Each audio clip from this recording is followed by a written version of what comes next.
Okay, well, we'll start with let's take a cup of warm water. Warm water is like what you call pleasantly warm. You can just feel that it's warm. You drip it on your, like you would test a baby bottle maybe. I usually like to use a scant tablespoon of yeast. That's about 1 package of yeast because I buy yeast in bulk. And now we'll let it sit. And you don't have to add any sugar or anything to make it? You don't have to, but I do like to feed it sometimes with a little bit of sugar. But we can watch it melt into the water. So if we add, I'll sprinkle a little bit of food on top. It's like feeding fish. You can see it's starting just to move all by itself and it'll get all bubbly.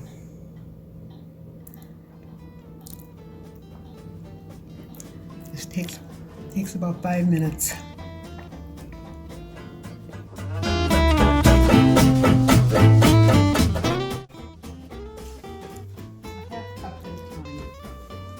And I measure it because then I know how much flour I've added.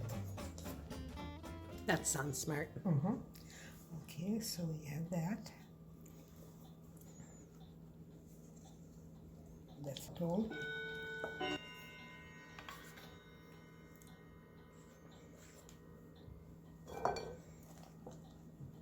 It's so much easier to mix it in and get it all nice and smooth if you add just a little bit at a time. Now that's 1.5 cups right there.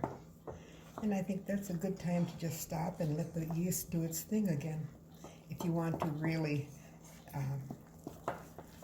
watch what's happening.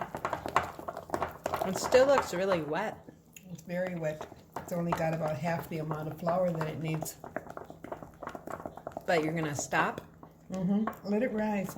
You know, it always turns out a better bread if you kind of go slow. So what you can do is add just this much flour, then let it sit, and then go off and go do the wash or go do shopping or something, and come back, and it'll rise in the meantime and develop flavor as we go. You can see it's beginning to get foamy.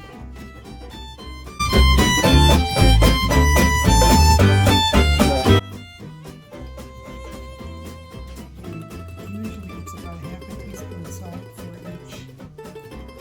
each cup of flour. So I've got 1 teaspoon, and then I'll do approximately half a teaspoon. Another half cup of flour, mix that in.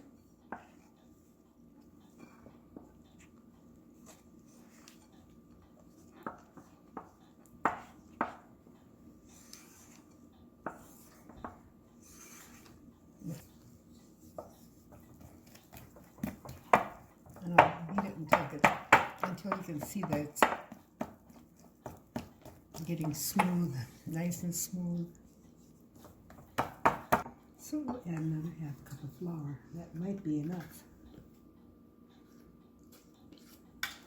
But I'll add it real slowly because we don't want to add too much.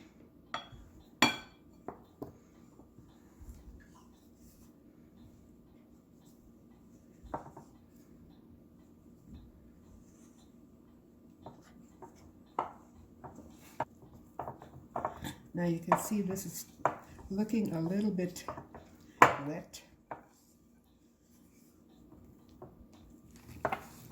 But I'll have to give it some time now. Whenever possible, it's a good idea just to stop and let it kind of come together, because that way you're not gonna add too much flour to the dough. Mix in a little bit more. That will be about 3 cups flour to the 1 cup of water. That's about the same proportion. That's the basic proportion of flour to water. 3 cups of flour to 1 cup of water. That reminds me when I was bread baking it in the church kitchen, And one of the guys in the class was a stonemason. And he said, that's the same proportion that you use when you're mixing up cement. 1 part of water to 3 parts of cement, dry cement.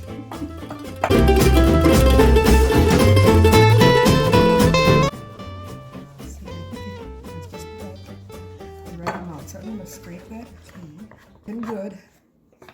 And we'll scrape the bowl. I love these scrapers.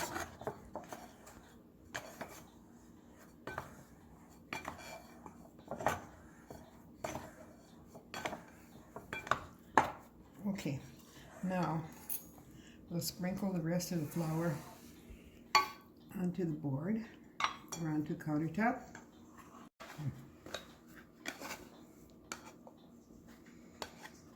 Onto it.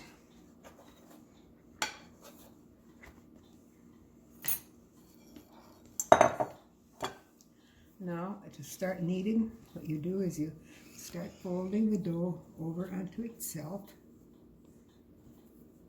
And that is the kneading process. Turn it around every time you fold it.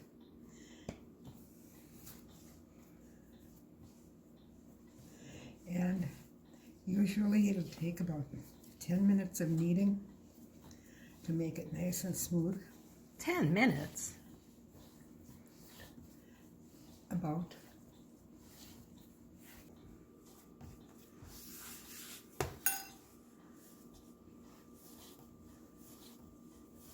"10 minutes of kneading. It's really fun. This is why I put it in the food processor. You put it in the food processor with a steel blade in place and let it twirl around 25 times and you've done the kneading. But when you do it by hand, it takes more time. But since we're all in quarantine, I don't think it really matters.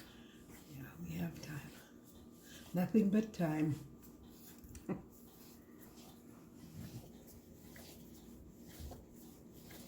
But it gets to be kind of a rhythm. It's kind of a good idea to be able to know what bread should taste like, what it should feel like when it's well kneaded.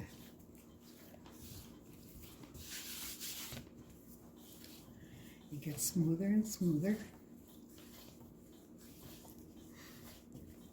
And when I've been giving demonstrations, this is where you tell a lot of stories and people ask a lot of questions.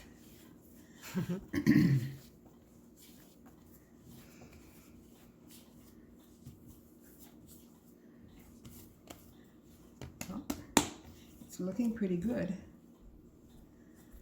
but you knead it until you can see a kind of a blister on top. We don't have that yet. But I want to let it sit because it won't be so sticky. It'll come together. In the meantime, I'm going to wash this bowl. It's rested a little while. It comes together and it looks much more. See, it looks kind of almost like it's shiny.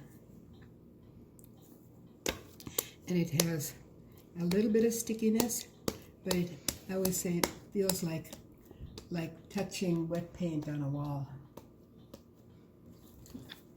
It's just about right. Oil the bowl a little bit. We'll turn it over, and then we'll put a cloth on it.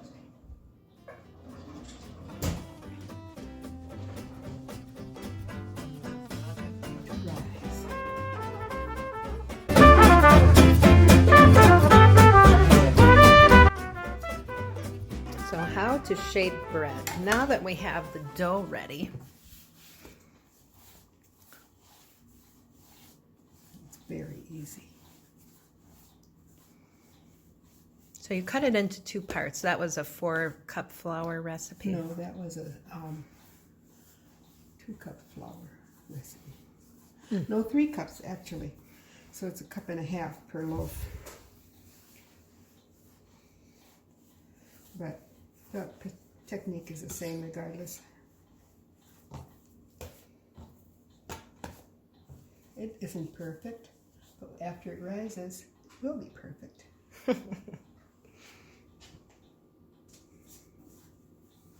And we'll put it on top of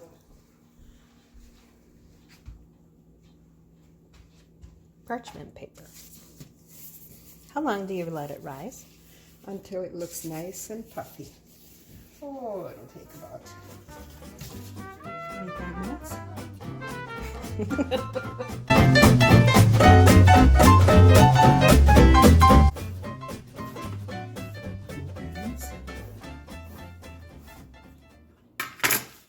And we're going to bake them.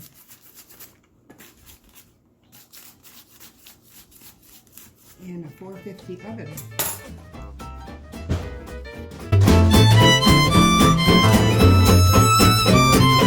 This is my own personal, but I learned it actually from a chef. To a pan of rocks. And I have my hearth kit, or you can use just any kind of unglazed tiles. Preheat the oven with the tiles in there and with the rocks in a pan. I sacrificed that pan. I've used that for years. The oven.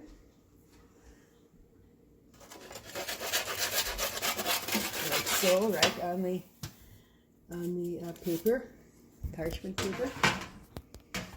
Before I close the oven door, we're going to pour this water in.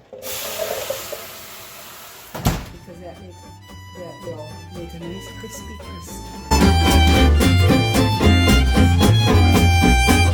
Okay.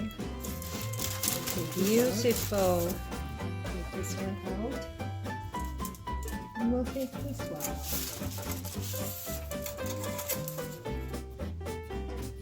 Nice crusty hot bread. Yum.